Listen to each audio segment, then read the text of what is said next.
Good morning. We are on day number 1 of this rewire. So this property is my father-in-law's property, who unfortunately passed away recently. Me and the other half took the decision to, instead of just hand this property over as it was, to renovate the property fully from start to finish. So she has got an Instagram channel that she set up, which is renovation at 102. I will pop a link just down here for everybody to have a look at and go and follow it. That's going to detail everything that's gone on in this property from start to finish. We have got a lot going on in there. We have plumbers coming in later today, but today we are rewiring it. So there is me, there is Jensen, and there is Nigel at this property, and we are going to get as much as we physically can today. This whole video has been lovingly sponsored by Doncaster Cables, who have sent us out a big massive box of Earthshore. So we've got some 2.5 Earthshore and some 1mm Earthshore in there. We are waiting for another box of it to turn up. I contacted Doncaster purely and simply because I've seen Nick Bundy on his channel use the Doncaster Cables Earthshore cable previously. We already use the EV Ultra and it's fantastic. I reached out to them and said, is there any chance that I could have a little bit of a sample? They said, how much do you want? What are you doing? I explained to them and they've been fantastic and they've sent us out a full box. So massive shout out to Doncaster Cables. We're going to look at this from 2 perspectives today. 1, the fact that the cable is being supplied to us for free, fantastic. But 2, if we was buying this cable, is the uplifting cost, which is only marginal compared to other cable brands out there, whereas Doncaster Cables, their cable is exactly the same price, whether it be normal or Earthshore. So what we're looking at is it worth that little bit of extra cost to be able to take into consideration the time? Is it going to save us enough time? Are we going to be doing what we need to from it? I'm going to quickly take you upstairs and show what we're doing. Quick run through and breakdown of the rewire we are going to be doing. So, small little bedroom at the back. We're going to be having standard 1, 2, 3 sockets in this room. Light switch is going to be staying where it is. We're just going to either pull down or we are going to chop down and sink it in. Standard lighting in here is going to have a single pendant. Landing is going to be having some spotlights fitted, 2-way switch at the top of the landing, pretty much where it is already. We have a little toilet area, which has got a really cool old system in there. So this has got an awesome flush. You're not finding that on any normal toilet anymore. That is all going to be getting swapped out. The second bedroom that we've got here is a slightly bigger room, so we're going to be having 4 sockets in here to allow them to be able to put bed this side if they wish, or bed this side. I turned into a plumber the weekend and I've replumbed all the central heating. That's all done and working, and I've got the plumber coming out later today who is going to come and take all of this lot out and relocate the boiler into the bathroom that is just in here. Bathroom's already been done. Unfortunately, whilst her dad was in hospital, his bathroom was a bath with a shower over it. So we took the decision to renovate his bathroom for him to be able to have an easier access for him. So it was a walk-in shower to make things a little bit easier than trying to climb over the bath into a shower and stuff like that. So bathroom is already done. We've just got to pull some new feeds into the lights and stuff like that, so everything is 100% rewired. Bedroom 3, which is the master bedroom, is going to be the same again. Socket this side, socket this side, socket this side, and socket this side. Kitchen, I'll run through with you later, but for now, I'm going to get everything set up in here. I'm going to show you how we mark it up, box it all up, so it's all ready to go. So with the bed on this wall, we are going to find the centre of the wall. So we have 112 inches, so we're going to be 56 inches for the centre. Jensen, this tape measure's terrible. So 56. So we'll base it on a king size bed, which is 150 centimetres wide. So if we mark 75 centimetres this way, it's going to take us to there. And we'll mark 75 centimetres this side. It's going to take us to there. What we've got then is the bed position. Hopefully you can see me. bed position, and then what we're going to do is we're going to take this section that's over here and we're going to halve that to give us our position for our socket. So we are 670, so we are 335. So 335. So that's our socket. I'm going to do exactly the same on this side. And then we'll measure up from the floor 450, which puts us just there.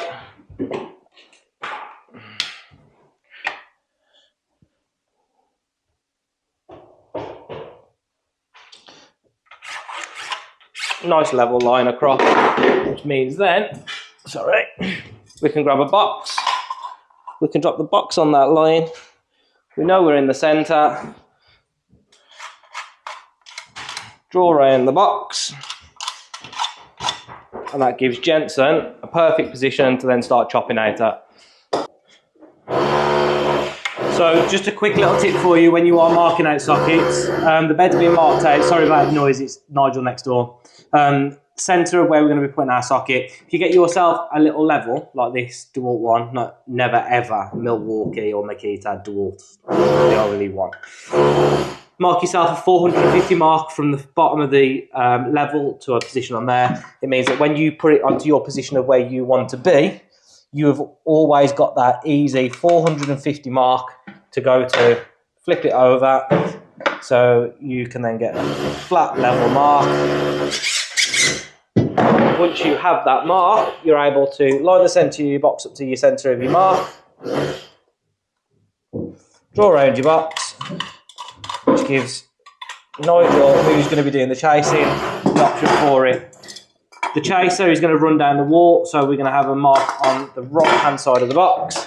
So we'll get that lined up nicely with the level, which gives us a perfect line then for the chaser. So quite quickly, instead of having to faff about getting a tape measure and measuring the height, marking it, you've always got that 450 mark on your level. I've also got a bigger level, which has got a 1.2 mark on there, so that's for my light switches or any high level sockets and stuff like that.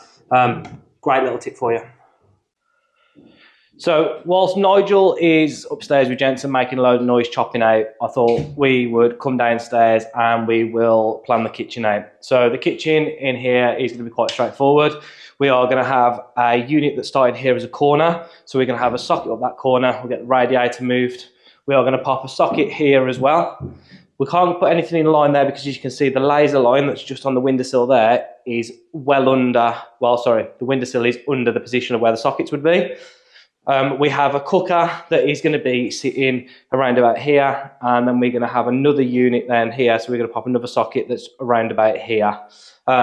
We've got a sink unit that's going over here, so we'll have a low-level appliance socket in there for the washing machine, and then we have got a breakfast bar area that is going along here just with the radiator, so we're going to have two sockets on this wall as well. The only other socket that we have to mark out is this one that is just here, which is going to be for the fridge freezer. Now, in here is going to be slightly awkward because this door is not actually going to swing this way anymore. This door is going to be swinging into the kitchen. So because of that, the way that that fridge is sticking out, where you would normally have the light switch just here, is going to be hidden behind the fridge. So what we are going to do is we are going to have to find a new location for the light switch, which at the moment is looking like it's going to be here. We're going to be a bit tight on because we've got architrave that's got to be seated onto here, and we've got an architrave that's got to go onto there. So whether it's going to fit there, I don't know. We might have to have a look, see if we can either relocate it, or it may be the awkward position, the fact that the light switch will be behind the door. But until we actually start having a look, we won't actually know. But yeah, let's have a look, see where we go. So same as we did upstairs, we are going to take a central position. We're going to mark the box out. The plaster has already come off the wall here, so we're 830, so we're 40.5, 1.5. So that's the centre of that wall. We will find a box. So we have our central point. We're going to drop the box onto there, just like that. Line around the box. taking into consideration that this wall is going to get plastered, obviously we don't need to go as deep with the chase. We are then going to do exactly the same on this wall. So we will find the centre, so 103, so we're 51.5.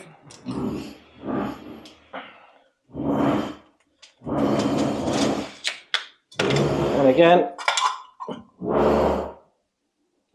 find that laser line where it's gone, mark the box up.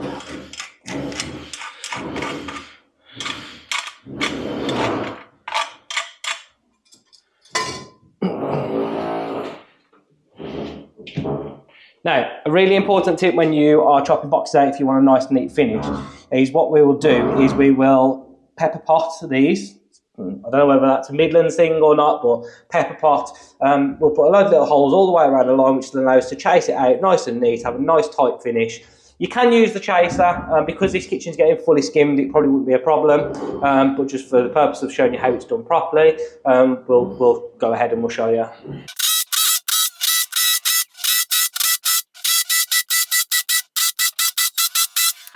So now that we've got that all chopped in around there, so we've got all the little pepper pot holes in there, we'll then take the bigger chaser bit, lock it in, and then we can join those lines up then all the way around.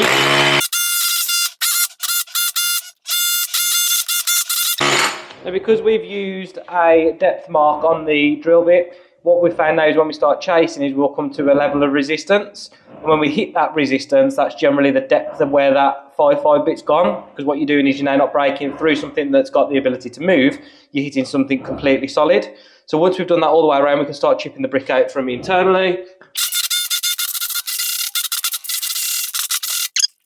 And then what that should leave us with is a lovely tight fitted box. We've left a little bit of extra to allow the plasterer to skim up to the box, and this area is all going to be tiled as well. So we're not going all the way in, but what we could do if we wanted to is obviously go back a little bit further, chop it in, but we want to have that tiny little bit of a lip on it to make sure it's all nice and snug. We are 10:30 AM. Sockets in the kitchen are chopped in as we've explained. We've pepper potted the sockets to make it easier. All the sockets in here, we've found the route back to the board, which is under here.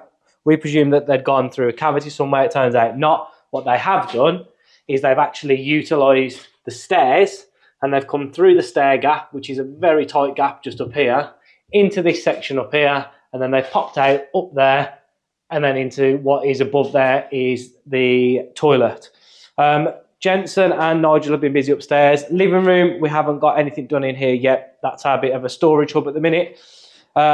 We have marked out the the switch for the hallway, which is going to be 2-wayed with just down there. Socket in here is chopped in. And if I take you upstairs, we can go meet Nigel.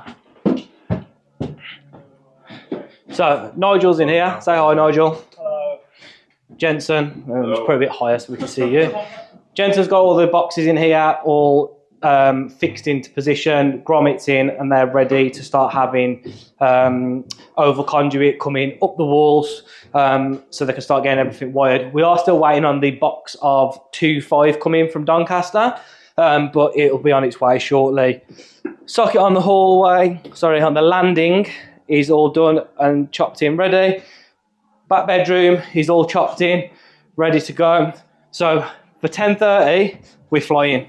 I've got to shoot off in a minute because I need to go and pick up a boiler for the plumber. I know, it's a bit gay, but yeah. I'm going to go and pick up the boiler for the plumber so he can crack on with that. Plumber will be here at around about 12 o'clock. So yeah, I'll catch back with you shortly.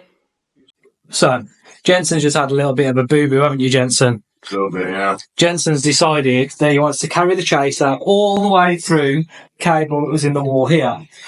Fortunately for Jensen, it was fused over here and the existing board is RCD protected.